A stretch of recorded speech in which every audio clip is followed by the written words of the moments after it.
Monday to Friday wala akong class. Oh, Katulad po, Ay, oo nga. Monday to Friday. Pero si mama mo may pasok?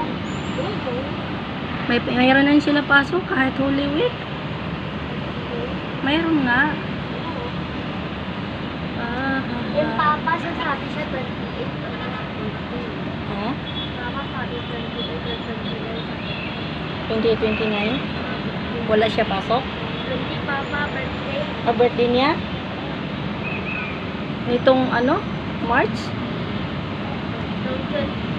Saan siya mag-birthday? Ha?